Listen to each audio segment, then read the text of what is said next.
So ವೀಕ್ಷಕರೇ, welcome back to another video. ಈಗ India ಮತ್ತು ಇಂಗ್ಲೆಂಡ್ ನಡುವೆ 5 2020 ಸರಣಿ ನಡೀತಿದೆ. ಇದರಲ್ಲಿ 3 ಮ್ಯಾಚ್ ನಡೆದಿದೆ. 3ರಲ್ಲಿ ಇಂಡಿಯಾ 2 ಗೆದ್ದಿದೆ. ಈಗ ಇಂಗ್ಲೆಂಡ್ 1 ಗೆದ್ದಿದೆ. ಇವತ್ತ 4ನೇ ಮ್ಯಾಚ್ ನಡೀತಿದೆ. ಈ 4ನೇ ಮ್ಯಾಚು ಮಹಾರಾಷ್ಟ್ರ ಕ್ರಿಕೆಟ್ ಸ್ಟೇಡಿಯಂ ಪುಣೆಯಲ್ಲಿ ನಡೀತಿದೆ. ಏನಿದು ಪಿಚ್ ಬಂದ್ಬಿಟ್ಟು ಬ್ಯಾಟಿಂಗ್ ಪಿಚ್ ಆಗಿದೆ. ಆಲ್ಮೋಸ್ಟ್ ಇಲ್ಲಿ ಆವರೇಜ್ ಸ್ಕೋರೇ 160ರಿಂದ 170 ರನ್ ಇಲ್ಲಿ ಹೊಡಿಬೋದು. ಇದು ಬ್ಯಾಟಿಂಗ್ ಪಿಚ್ ಆಗಿರೋದ್ರಿಂದ ಮಿನಿಮಮ್ ಇಲ್ಲಿ 160ರಿಂದ 170 ರನ್ ಹೊಡಿಬೋದು ಅಂತಂದ್ಬಿಟ್ಟು ಪಿಚ್ ರಿಪೋರ್ಟ್ ಹೇಳ್ತಿದೆ. ಅಂತಂದ್ರೆ ನಿಜವಾಗ್ಲೂ ಕೂಡ ಬ್ಯಾಟಿಂಗ್ ಅಲ್ಲಿ ರನ್ ಮಳೆನೇ ಹರಿಸಬಹುದು. ಈ ಒಂದು ಪಿಚ್ಚು ಬೌಲರ್ಗಳು ಸಿಕ್ಕಾಪಟ್ಟೆಯಲ್ಲಿ ತಿನ್ಕಾಡ್ಬೇಕಾಗುತ್ತೆ ವಿಕೆಟ್ ತೆಕ್ಕೋಬೇಕು ಅಂತಂದ್ರೆ.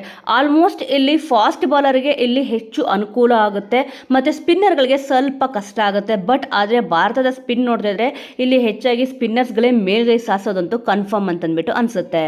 ಸದ್ಯ ಈಗ 3ನೇ ಮ್ಯಾಚ್ ಅಲ್ಲಿ ಇಂಡಿಯಾ ಏನೊಂದು ತಪ್ಪು ಮಾಡಿತ್ತೋ 4ನೇ ಮ್ಯಾಚಲ್ಲೂ ಕೂಡ ಇದೇ ತಪ್ಪು ಕಂಟಿನ್ಯೂ ಮಾಡಿದ್ರೆ ಆಲ್ಮೋಸ್ಟ್ ಇಲ್ಲಿ ಈ ಮ್ಯಾಚ್ ಕೂಡ ಸೋಲೋದು ಕನ್ಫರ್ಮ್ ಅಂತ ಹೇಳ್ಬೋದು. ಏನಕ್ಕೆ ಅಂತಂದರೆ ಆಲ್ಮೋಸ್ಟ್ ಇಂಡಿಯಾದ ಬ್ಯಾಟಿಂಗ್ ಒಂದು ಪರ್ಫಾರ್ಮೆನ್ಸ್ ಯಾವ ರೀತಿ ಇದೆ ಅಂತಂದ್ಬಿಟ್ಟು ನಿಮಗೂ ಕೂಡ ಗೊತ್ತಿದೆ. ಯಾಕಂತಂದರೆ ಬ್ಯಾಟಿಂಗಲ್ಲೇ ಲಾಸ್ಟ್ ಟೈಮ್ ಮಿಸ್ಟೇಕ್ ಮಾಡಿದ್ದು. ಯಾಕಂತಂದರೆ ಬೌಲಿಂಗಲ್ಲಿ ತುಂಬ ಚೆನ್ನಾಗಿ ಬೌಲಿಂಗ್ ಮಾಡಿದ್ರು. ಏನಕ್ಕೆಂದರೆ ನೀವು ನೋಡ್ಬೋದು ವರುಣ್ ಚಕ್ರವರ್ತಿಯವರು 5 ವಿಕೆಟ್ ತಗೊಂಡಿದ್ರು. ಇಲ್ಲಿ ಮಿಕ್ಕಿರೋ ಬೌಲರ್ ಅಂದರೆ ಹಾರ್ದಿಕ್ ಪಾಂಡ್ಯ 2 ವಿಕೆಟ್ ತಗೊಂಡ್ರು. ಸಿಕ್ಕಾಪಟ್ಟೆ ಇಲ್ಲಿ ಬೌಲಿಂಗಲ್ಲಿ ಪ್ರದರ್ಶನ ಅಂತೂ ಉತ್ತಮವಾಗಿತ್ತು. ಬಟ್ ಆದರೆ ಬ್ಯಾಟಿಂಗಲ್ಲಿ ಸಿಕ್ಕಾಪಟ್ಟೆ ಸ್ಲೋ ಆಗಿ ರನ್ ಗಳಿಸಕೊಂಡ್ಬಿಟ್ಟು ವಿಕೆಟ್ ಎಲ್ಲ ಕಳ್ಕೊತ ಬಂದರು. ಸೊ ವೀಕ್ಷಕರೇ, ಇವತ್ತಿನ ಇಂಡಿಯಾ ಮತ್ತು ಇಂಗ್ಲೆಂಡ್ ನಡುವಿನ 4ನೇ 2020 ಮ್ಯಾಚ್ ನಡೀತಿದೆ.